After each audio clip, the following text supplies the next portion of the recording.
Chapter 7, the Dungeon Map Model, in which we get a dungeon map playing area. Defining the data model to hold our game state and its necessary parts. With our terminal screens we can draw. Our intention was to draw a dungeon map, but we intend more than that. We want to have the player and monsters moving about inside that map. And if something happens in our dungeon, say a wall is broken down, a door is opened, a treasure is dropped or some lava flows, we want to draw that change too. So it's not enough to draw the dungeon. We have to track what the dungeon currently looks like. We need a model, a dungeon model. In this model, we'll track what is inside each XY cell tile in the map grid. Our game map model is a two-dimensional grid of map cells. So we will have a class dungeon map to hold the entire map grid, which will use another class map cell for each cell. Map cell might seem like overkill to represent a single letter for each cell. But map cell will soon get several things to handle, so it really needs to be its own class. Glyph enumeration for map cell types. Having seen how our game screen is supposed to look, we might think that we should put the screen characters directly in the map and map cells. That is, a hash for walls and a dot for floors and so on. That approach is possible, but not recommended. It has several problems. One problem is that we have to remember what we are using each symbol for. Another problem is we might upgrade the graphics to instead draw images. Or we might change our mind about how walls should be drawn, not with a hash. So we need a third thing, a map tile enumeration glyph type, listing what can appear in map tiles, which we will put in O2 model 07 glyph. It's tempting to make the enumeration values be character strings directly, like this. However, string-based enumerations in TypeScript behave differently from integer-based enums and are not as powerful. So we resist the temptation and stick with an integer-based enumeration. Another benefit of this approach is that it will allow us to use the same character to draw two similar but distinct glyphs, for example a wall and a hidden door wall segment. If we stuck with character-based enumerations, that would not work. So here the updated glyph that will use numbers. It will have more than those 5 kinds, but you get the idea. This way, our code will talk about walls and floors instead of hashes and dots. Map of map cells. Our map will be a grid of these map cells. They have the glyph as an environment property. We can define an interface for maps that looks like this. It has dimensions, a cell accessor, a legal boolean check for if a coordinate is legal, and a level attribute we will need later. That W point is a world point, which is 07 W point like this with an X and Y coordinate. And then a first sketch for dungeon map with the critical piece missing. Again a two-dimensional array with the cells, a constructor with the dimensions and a level number, then the cell accessor, and the legal method to check coordinates. The missing piece is the setup of the cells grid array, which here is uninitialized and undefined. So let's specify how to initialize it. We specify the constructor like this, and we've just added the glyph, which will be used to fill all the empty spaces. And we allocate the map like this.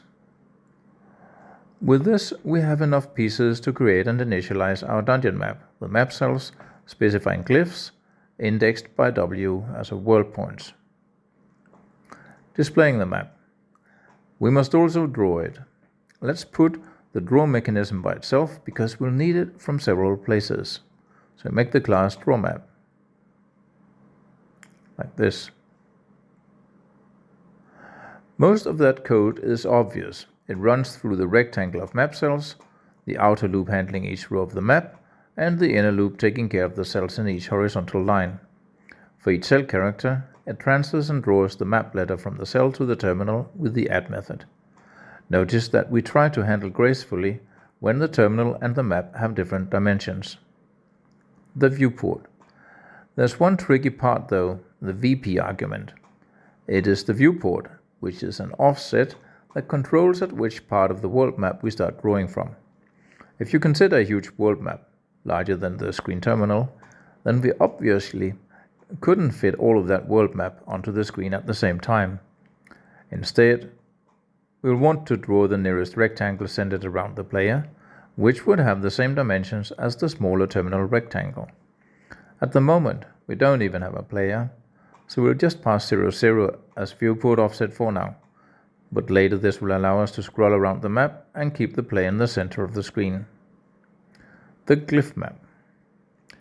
For the above draw map method to work, we need that glyph map, which will translate the glyph enumerations to the ASCII characters we want to draw. Its two crucial parts are the map glyphs, which hold a glyph inf for each glyph, and the method inf, which safely does the lookup into glyphs. Note that any glyph and add are used to populate the glyphs map.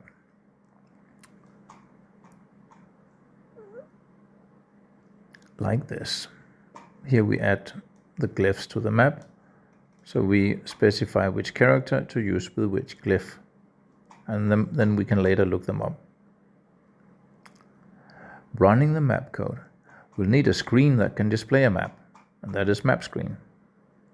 And it calls the draw map we created above. We'll also need a small class that will provide us with a test map. We'll expand on that class later. It looks like this. It just specifies some dimensions, 14 by 8, and then it constructs a map that is filled out with walls. We can run and test our map with this index 7 map, but it will look boring as the map is boring. It looks like this.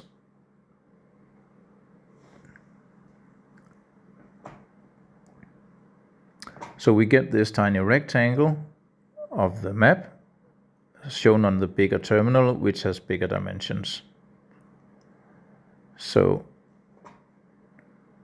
making random. We can make a more interesting random map. We first need something that can provide randomness, a random number generator. First, a core that makes random numbers, like this. So we can call sran to get a random number back. And this is a mediocre quality random number generator, but it will suffice for what we're doing here. Then we'll make a small engine on top of that makes it possible to use it. We'll put that in the same file, so the random number base. And we'll have a method rnd where you can specify from a lower to a higher.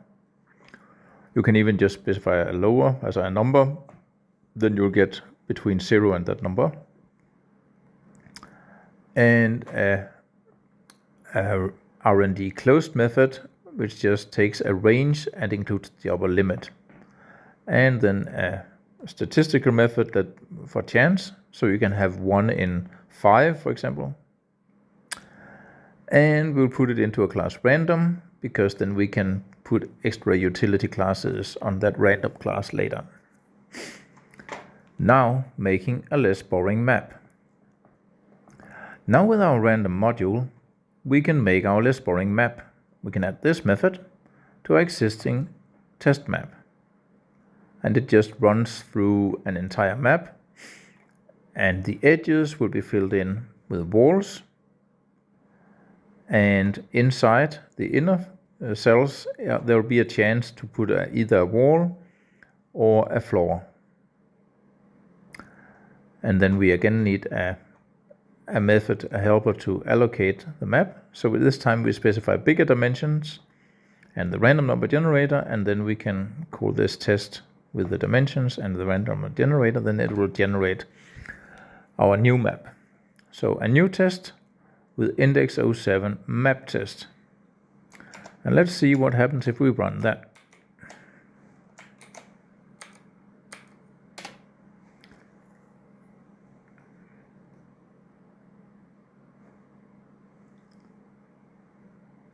So that's a bigger map.